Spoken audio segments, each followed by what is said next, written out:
आर्या ने उसकी तरफ देखते हुए कहा, जिस इंसान के मन में कोई लोभ ना हो, क्रोध ना हो, जलन ना हो, ईर्ष्या ना हो, जो इंसान सबकी भलाई की सोचता रहे, जो अपने दुख तकलीफों को एक खूबसूरत मुस्कुराहट के पीछे बखूबी छिपाना जानता हो, जो अपने बचपन के प्यार को इसलिए जाने दे क्योंकि वो किसी और से प्यार करती है। अच्छा, कौन है वो? वो जो मेरे सामने बैठा है और दिल करता है इसी तरह वो सारी जिंदगी मेरे साथ रहे, क्योंकि मैं जानती हूँ कुछ भी हो जाए, अगर उसने एक बार मेरा हाथ थाम लिया तो कभी नहीं छोड़ेगा। क्या तुम मेरा साथ दोगे रेहान? रेहान ने उसकी तरफ देखा और दोनों की नजरें मिली और दोनों एक दूसरे में खो गए। उन्हें ऐसा लग रहा था मानो ये पल यहीं ठहर जाए और वो इसी तरह एक दूसरे को देखते हुए जिंदगी काट ले। तभी रेहान बोल उठा, ना बाबा, अगर कभी ऑस्ट्रेलिया इंडिया में फाइट हुआ तो मैं क्या करूंगा? जान तो देश के नाम दिया है, दिल ऑस्ट्रेलिया को दे दिया तो कैसे चलेगा? आर्या ये सुनकर खिलखिलाकर हंस पड़ी। कुछ देर दोनों एक दूसरे को देखते रहे, फिर रेहान धीरे से बोल पड़ा, तुम्हें अपने देश में तुम्हारे काबिल बहुत सारे लड़के मिल जाएंगे आर्या, मैं ऑस्ट्रेलिया नहीं जा सकता। आर्या ने रेहान के हाथ को स्पर्श करते हुए कहा, पर मैं तो आ सकती हूँ ना रेहान, पर मुझे कुछ भी हो सकता है आर्या, तुम भूल रही हो कि मैं एक सिपाही हूँ। देखो रेहान, शायद तुम्हें लगे कि मैं स्वार्थी हूँ, पर क्या तुम ये छोड़कर नहीं रह सकती रेहान? अभी तो नहीं। देखो वैसे भी अभी मैं सिर्फ 18 की हूँ, 25 से पहले शादी करने का कोई इरादा नहीं है मेरा, मैं तब तक तुम्हारा इंतजार तो कर ही सकती हूँ। रेहान ये सुनकर सिर्फ मुस्कुराया, क्योंकि उसे खुद पता नहीं था उसकी जिंदगी आगे क्या मोड़ लेने वाली थी, पर वो जानता था कि रिद्धिमा से दूर जाने की वजह से ही वो उसे खो चुका है, और अब जब दूसरी बार उसके दिल को कोई भाई थी, उसे वो खोना नहीं चाहता था। अरमान, रिद्धिमा। रिद्धिमा अपने कमरे में दुल्हन बनी बैठी थी, रात काफी हो चुकी थी। रिद्धिमा जानती थी उसके दोस्त आज अरमान को जल्दी नहीं छोड़ेंगे। वो कमरे में बैठी अपने अरमान से पिछली शादी के बारे में सोच रही थी कि किस तरह वो घबराई हुई थी। उसे लगा था उसकी जिंदगी ही खत्म हो गई है। बचपन से लेकर कुछ साल पहले तक वो जिन नीली आंखों से नफरत करती आई थी, उससे इतना ज्यादा प्यार हो जाएगा, वही नीली आंखें उसके जीवन का एक अंश बन जाएंगी, वो सोच नहीं सकती थी। अरमान के जाने के बाद शायद वो उसे भूल भी जाती, पर ये ऊपर वाले का कैसा खेल था कि उसके अरहान की भी आंखें नीली थी, और अरहान रिद्धिमा के जिगर का टुकड़ा था, पर अरहान के आने से पहले ही उसे अरमान की उन गहरी समंदर जैसी आंखों से प्यार हो गया था। उसे कभी कभी लगता था कि काश मम्मा जिंदा होती तो आज वो कितना खुश होती। जिन नीली आंखों से उन्हें बेइंतहा प्यार था, वो अब उनकी बेटी के जीवन का एक अटूट अंग बन चुकी थी। रिद्धिमा ने चारों तरफ देखा और पाया अरमान ने रिद्धिमा द्वारा बनाई गई पेंटिंग के अलावा पहले की कोई भी चीज कमरे में नहीं रखी थी। कमरे में डबल बेड, फर्नीचर सब नया था, यहाँ तक कि दीवार का कलर, दरवाजे, खिड़की के कलर, पर्दे सब अलग रंग के थे, और इस बार सब कुछ रिद्धिमा की पसंद का था। अरमान ने दीवार पर अरहान के ढेर सारे फोटोज टांग दिए थे, जिसे देखकर रिद्धिमा को अरहान की याद आई जो अपनी दादी के पास था। कल से अरहान अपने दादा दादी और आर्या के पास ही था। रिद्धिमा को एकदम से अरहान की कमी महसूस होने लगी, तो उसने तुरंत मोबाइल में आर्या को कॉल किया। उधर से आर्या की आवाज आई, अरहान बिल्कुल ठीक है रिद्धिमा भाभी, मैंने उसे अपने पास ही सुला दिया है खिला पिला कर, डोंट वरी। अरे तुम्हें कैसे पता मैं अरहान के बारे में पूछने वाली थी? इट्स सिंपल भाभी, एक नई दुल्हन सुहाग सेज पर बैठी है, किस लिए अचानक फोन कर सकती है? अपने दिल के टुकड़े के लिए ना। पर आप टेंशन मत लो, अरहान तो मुझे देखते ही पहचान गया है और अब मेरी गोदी से किसी के पास नहीं जा रहा है। I am here for him, good night. Riddhima ने सिर हिलाते हुए फोन रखा तो अरमान की आवाज आई, क्या हुआ? रिद्धिमा ने देखा अरमान खड़ा था। वो बोली, कुछ नहीं, वो अरहान लेकर आओ उसे, रो तो नहीं रहा? तुम्हें आदत नहीं है ना उसके बिना रहने की? वो ठीक है अरमान, सो गया है। अरमान ने सिर हिलाया और उसके पास बैठता हुआ बोल पड़ा, कभी सोचा नहीं था जिंदगी इस तरह सुखद करवट लेगी। रिद्धिमा कुछ बोली नहीं। अरमान उसके पास बैठ गया और उसके हाथों को अपने हाथों में लेता हुआ बोला, तुम्हारी एक निशानी मेरे पास रह गई थी, तुम्हारी पायल। जिसके सहारे मैंने अपने 3 साल गुजार दिए। फिर उसने अपनी जेब में से कुछ निकाला और रिद्धिमा के पैर के पास झुकते हुए उसके पैरों को अपने हाथों में लेता हुआ उसे पहना दिया। और रिद्धिमा ने आश्चर्य से देखा, वो एक जोड़ी सोने की पायल थी। रिद्धिमा ने आश्चर्य मिश्रित स्वर में कहा, सोने की पायल? अरमान ने उसके पैरों को चूमते हुए प्यार भरे स्वर में कहा, हाँ, क्योंकि तुम्हारे इन खूबसूरत पैरों में ये जचती है। इन्हें पहने रहना रिद्धिमा। तुम पागल हो? कोई सोने की पायल पहनता है क्या? अरमान सिर हिलाता हुआ बोला, हाँ पहनती है, मेरी जान पहनती है। अरे लोग क्या कहेंगे? अरमान उठकर बैठ गया और रिद्धिमा को एकटक देखते हुए बोला, जब अरहान को इस दुनिया में लाने का फैसला किया था तब नहीं सोचा था कि लोग क्या कहेंगे। उस दिन मेरी निशानी को सीने से लगाया था, तो आज भी इसे अपने पैर से मत उतारना। रिद्धिमा मुस्कुराई और उसकी तरफ देखते हुए बोली, इस खूबसूरत गिफ्ट के लिए थैंक यू। अच्छा, तो मुझे कोई गिफ्ट नहीं मिलेगा? जो चाहे मांग लो अरमान। अरमान ने उसके हाथ को हौले से पकड़ा, एक चुंबन अंकित किया और बोला, अब कुछ मांगना शेष नहीं रह गया रिद्धिमा।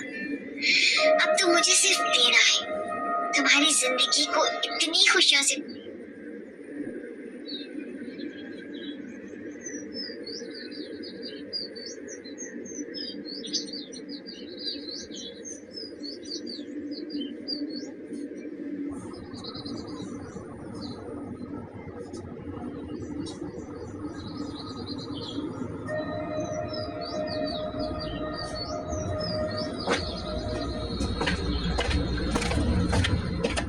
भर देना है कि इन 3 सालों के तुम्हारे सारे गिले शिकवे दूर हो जाएं। I love you more than anything in this world। Riddhima अपनी बड़ी बड़ी पलकों को उठाते हुए धीमे स्वर में बोली, Love you too Armaan Malik. अरमान ने उसकी तरफ देखा और उसकी आंखों की झील में कहीं खो गया, जहाँ रिद्धिमा का दिल उन नीले समंदर में गोते लगाने को उतावला हो गया, जिसे उसने केवल एक रात के लिए पाया था। अब वो उस समंदर में जिंदगी भर के लिए गोते लगाना चाहती थी। अरमान ने हाथ बढ़ाकर लाइट बंद कर दी, पर आज रिद्धिमा को इन अंधेरों से कोई डर नहीं लगता था, क्योंकि वो इंसान अब उसकी जिंदगी बन चुका था जो कभी उसके लिए अनजान था। उसने महसूस किया कि अरमान उसे अपने आलिंगन में भरकर चूमने लगा था, जो उसे कुछ ही देर में मदहोश करने लगा था। उन दोनों की चाहत एक होकर उन्हें और आगे बढ़ने को प्रेरित कर रही थी, और कुछ ही देर में दो प्रेमी मिलन के उस रास्ते पर कदम बढ़ा चुके थे जो उनकी जिंदगी में नए रंग बिखेरने वाली थी। रेहान मुंह अंधेरी तैयार हो गया था और मुस्कान का इंतजार कर रहा था। वो शादी के बाद राहुल और मुस्कान के साथ उसके घर आ गया था, क्योंकि सुबह उसे निकलना था। वो बार बार घड़ी देख रहा था, क्योंकि 2 घंटे में उसकी फ्लाइट थी। वो बेचैनी से उठ खड़ा हुआ तो मुस्कान नींद में ही लड़खड़ाते हुए अपने कमरे से बाहर आती दिख पड़ी। वो उसके पास आकर जम्हाई लेते हुए बोली, रेहान, एक दिन और रुक जाता। रेहान ने अपना बैग उठाते हुए कहा, तुझे पता नहीं आर्मी का रोल कितना स्ट्रिक्ट है। चल बाय। फिर कब आएगा? पता नहीं यार, वैसे भी मेरा यहाँ आना इतना इम्पोर्टेंट नहीं है। तुम सब अपने अपनी लाइफ में बिजी हो, किसके लिए आऊं? इडियट। तो तू सिर्फ रिद्धिमा के लिए आता था क्या? तेरी बहन भी है, भूल गया क्या? लव यू मुस्कान, चल निकलता हूँ। पर तू जाएगा कैसे? मैंने राहुल को उठाया था कि तुझे ड्रॉप कर दे, पर लगता है फिर सो गया। अभी खबर लेती हूँ उसकी, रुक। अरे ओए झांसी की रानी। रुक जा, बेचारा थका हुआ है, जाने दे, मैं टैक्सी बुला लेता हूँ। तभी उन्हें कार की लाइट दिखाई दी तो मुस्कान हैरत से बोली, अभी कौन आया है? दोनों ने बाहर देखा तो देखा आर्या थी। डॉक्टर मलिक की कार लेकर बाहर खड़ी थी। उसे देखकर जहाँ रेहान मुस्कुराया, वही मुस्कान हैरत से बोली, है? आर्या कैसे आ गई? आर्या को देखकर रेहान की आंखें खुशी से चमक उठी। आर्या उसके पास आकर मुस्कुराती हुई बोली, क्या मैं तुम्हारे साथ एयरपोर्ट तक जा सकती हूँ? मुस्कान बोल उठी, नीचे और पूछ पूछ। अरे तू आ गई, बहुत अच्छा किया। और राहुल तो घोड़े गधे बेचकर सो रहा है, तो तू इसे एयरपोर्ट ड्रॉप कर दे प्लीज। आर्या ने मनी मन सोचा, इसीलिए तो आई हूँ। रेहान आर्या ड्राइव कर रही थी और रेहान उसके पास चुपचाप बैठा था। अभी भी पूरी तरह से सवेरा नहीं हुआ था और सारी दुनिया सो रही थी। रेहान का दिल आज बहुत खुश था। बचपन में ही माता पिता को खोने वाले इस लड़के के दिल ने जब किसी से टूट कर प्यार किया तो वो किसी और की हो गई। पर रेहान जानता था जबरदस्ती प्यार नहीं पाया जा सकता, इसलिए रिद्धिमा के उसके प्यार को ना स्वीकारने के जख्म को उसने हंसते हंसते झेल लिया था। पर अब उसे लगता था कि शायद सबकी अपनी अपनी दुनिया है, सिर्फ उसकी नहीं। आज आर्या का सिर्फ उसके लिए इतनी सुबह सुबह आना उसके सपनों को फिर से जगा गया, जिसे देखते हुए वो ढेर सारी खुशियां बटोरना चाहता था। आर्या की आवाज से उसका ध्यान टूटा। रेहान, एयरपोर्ट आ गया। रेहान ने अपना बैग लिया और उतारते हुए आर्या की ओर देखकर धीमे से बोला, बाय आर्या, और थैंक यू। अपनों को थैंक यू की जरूरत नहीं होती रेहान, पहुंचकर फोन कर देना और अपना ख्याल रखना। रेहान को लगा जैसे कभी न रोने वाली उसकी दो आंखें अचानक से भर आई। उसने उसे छुपाने की कोशिश करते हुए कहा, तुम भी अपना ख्याल रखना आर्या, मैं जल्दी मिलूंगा तुमसे, बाय, मैं इंतजार करूंगी। इस सफर में रेहान ने कुछ खोया था तो बहुत कुछ पाया भी था। वो उसी खुशी को अपने दिल में समेटते हुए फिर से मिलने का वादा करते हुए जा रहा था, वापस आने के लिए। कहते हैं ऊपर वाला सबकी जोड़ी बना कर रखता है, और शायद रेहान की जोड़ी भी उन्होंने पहले ही सोच कर रखी थी, जिसका आभास अब इन दोनों प्रेमियों को भी हो गया था। 7 साल बाद आज फिर पुणे शहर के होटल्स रिजर्व थे और फिर से डॉक्टर मलिक के घर और शशांक विला से शहनाई की आवाज गूंज रही थी। और मलिक हॉस्पिटल्स और शशांक के रोहिणी हॉस्पिटल, अंजलि की मम्मा के नाम पर जो था, की स्टाफ बहुत बिजी थी, क्योंकि आज एक और शादी संपन्न होने जा रही थी।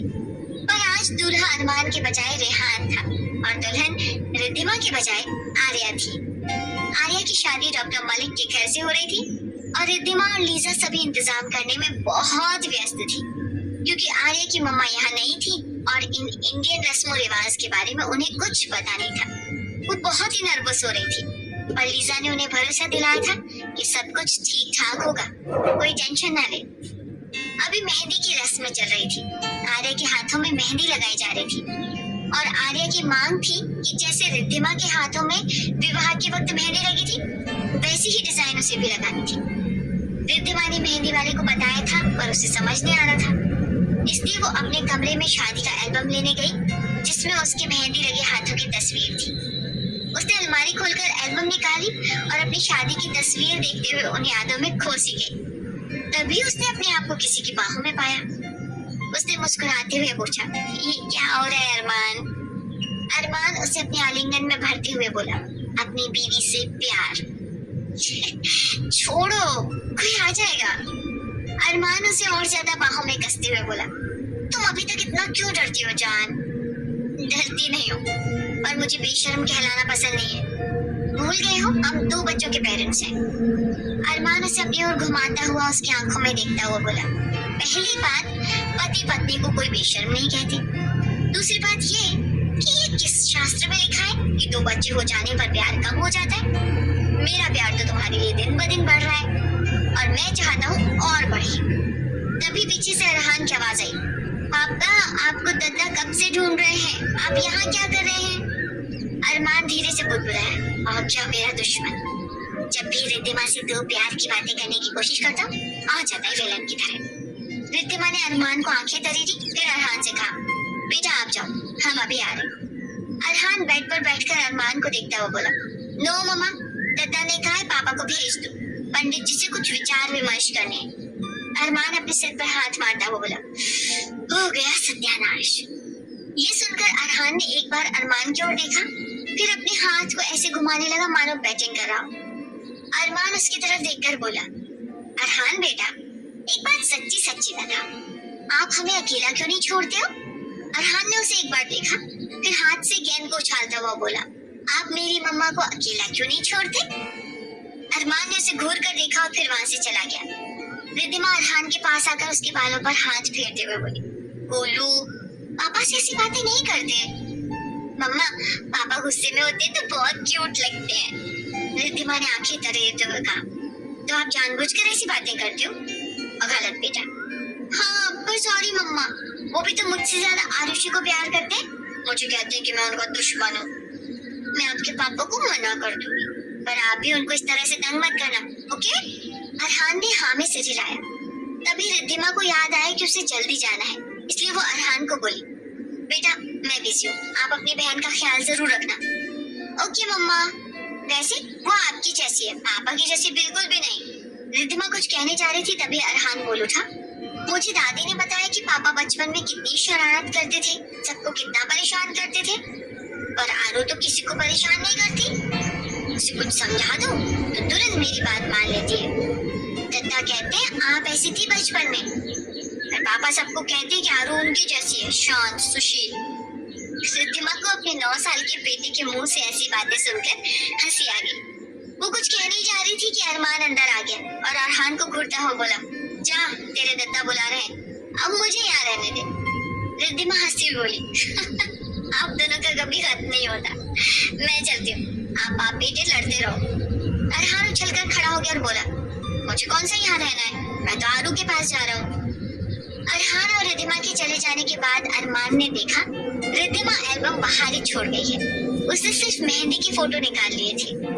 अरमान बेड पर बैठा एल्बम के पन्ने पलटने लगा और उसकी सुखद यादों का खजाना जैसे खुल गया। उसकी और रिद्धिमा की शादी, दोनों का हनीमून मनाने ऑस्ट्रेलिया जाना, अरमान का यहाँ आकर पापा का हॉस्पिटल संभालना, अरहान के साथ मस्ती, रिद्धिमा का बेइंतहा प्यार, दिन सुनहरे और रातें नशीली, जैसे कब और कैसे पंख लगाकर उड़ते रहे, और फिर आरू के आने की खुशखबरी मिलना, अरमान का रिद्धिमा का खुद से भी ज्यादा ख्याल रखना, और फिर उस छोटी सी परी जैसी बेटी आरुषि का जन्म।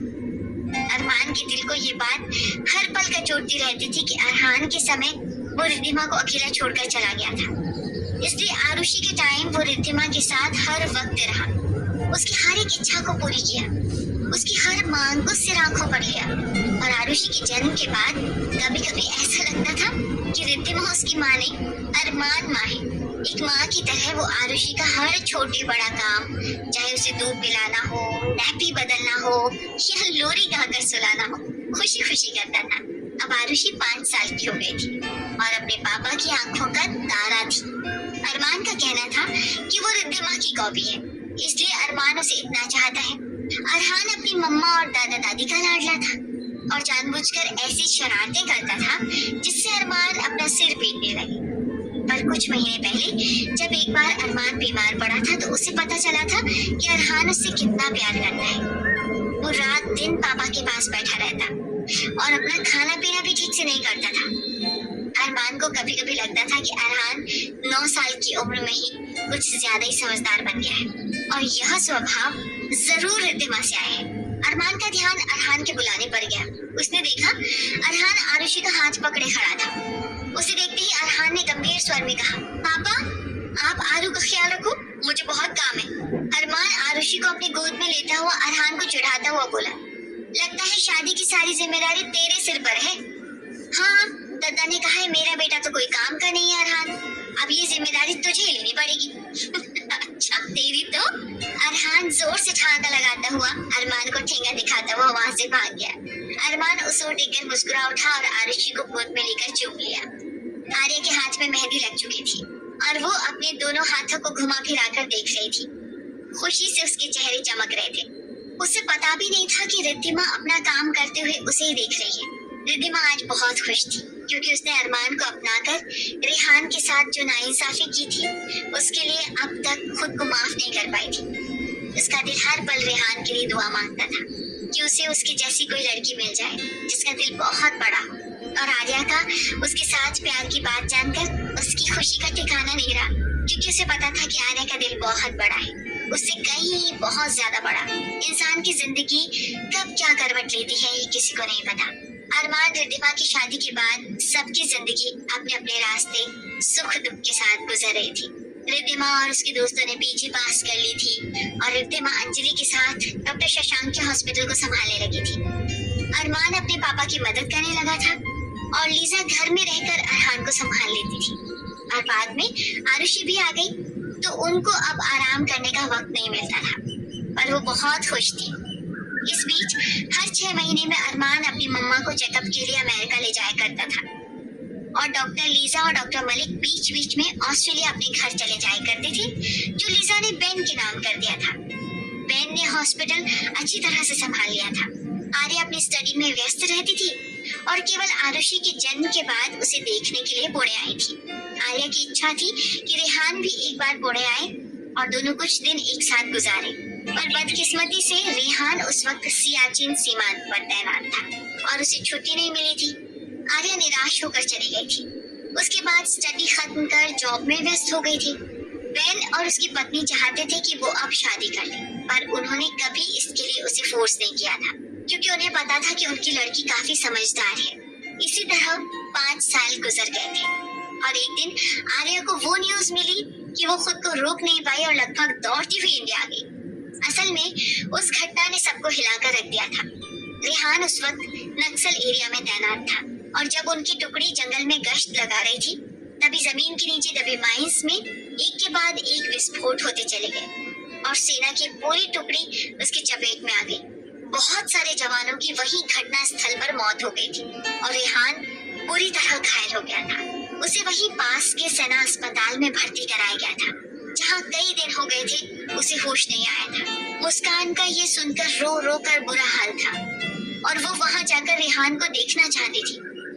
राहुल ने तब डॉक्टर मलिक, अरमान और अन्य स्पेशलिस्ट से आलोचना कर रेहान को पुणे ले आने का फैसला किया था और उनके साथ वो छत्तीसगढ़ के उस अस्पताल में चला गया था जहां रेहान एडमिट था।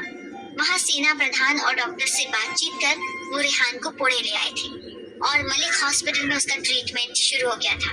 पर जहां इस विस्फोट से रेहान के शरीर की ज्यादा से ज्यादा हड्डियां टूट चुकी थी, वहीं उसका ब्रेन भी क्षतिग्रस्त हुआ था और वो कोमा में चला गया था। आर्या को इस बात की सूचना मिलते ही वो वहां पहुंच गई थी और रेहान की हालत देखकर अपने आंसू रोक नहीं पाई थी। फिर तो उसके बाद के 6 महीने जहां आर्या ने पुणे में ही रेहान के वापस आने का इंतजार करते हुए गुजारे, वहीं अरमान ने कोई कसर नहीं छोड़ी रेहान को वापस लाने में। उसने तो प्रण ही ले लिया था कि रेहान को वापस लाना है और इसके लिए वो न जाने कहाँ के डॉक्टर से कंसल्ट करता रहता था, उन्हें इंडिया बुलाता था। उन कुछ महीनों में तो जैसे पुणे में दुनिया भर के डॉक्टर्स का जमघट लग गया था और अरमान की ये मेहनत आखिर में रंग लाई। रेहान कोमा से वापस आया था, पर उसके बाद भी काफी महीने तक हॉस्पिटल में रहना पड़ा। इस दौरान आर्या उसके साथ ही थी और सबको पता चल गया कि ये लड़की किस हद तक रेहान को चाहती थी। रेहान के ठीक होने के बाद उसने आर्मी की नौकरी छोड़ दी थी और रिद्धिमा चाहती थी कि वो शशांक विला में रहे। अंजलि की मम्मा भी यही चाहती थी, क्योंकि अब अंजलि और रिद्धिमा के अपने अपने घर जाने के बाद वो अकेली रह गई थी। रेहान के नानुकुर करने पर रिद्धिमा ने उसे अपनी कसम दे दी थी और रेहान उसके बाद शशांक विला में ही रह गया था, अंजलि की मम्मा का बेटा बनकर। इन 2 सालों में उसने अपना इंपोर्ट एक्सपोर्ट का बिजनेस शुरू कर दिया था और काफी सफल भी हो गया था। आर्या अब कभी कभी पुणे आ जाती थी और रेहान भी अपने बिजनेस के सिलसिले में इंडिया से बाहर जाते हुए ऑस्ट्रेलिया भी चला जाता था और आर्या से मिलाता था। अब उनकी प्रेम कहानी किसी से छुपी नहीं थी।